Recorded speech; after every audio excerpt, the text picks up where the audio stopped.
சுங்கசாவடி அருகே உள்ள ஹக்பச்சத்தன் தர்காவில் அனைத்து சமுதாய மக்களுக்கு 150க்கும் மேற்பட்ட ஏழை எளிய மக்களுக்கு நலத்திட்ட உதவி வழங்கும் விழா.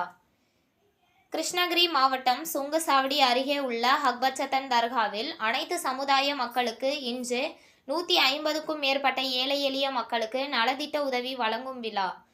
இந்த விழாவை தர்காவின் உரிமையாளர் அன்சார் தலைமையில் நடைபெற்றது. ஒவ்வொரு மாதமும் ஏழை எளிய மக்களுக்கு அரிசி, பருப்பு, எண்ணெய், சர்க்கரை இது போன்ற சமையலுக்கு தேவையான அனைத்து பொருட்களும் வழங்கப்பட்டது. இந்த விழாவிற்கான ஏற்பாடுகளை அன்சார் மற்றும் ஹக்பச்சத்தன் தர்கா கமிட்டியினர் சிறப்பாக செய்திருந்தனர்.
உங்கள் தேடல் நியூஸ் சேனலை லைக் பண்ணுங்க, ஷேர் பண்ணுங்க, கமெண்ட் பண்ணுங்க, ஆல் பெல் பட்டனை கிளிக் பண்ணுங்க, மறக்காம சப்ஸ்கிரைப் பண்ணுங்க.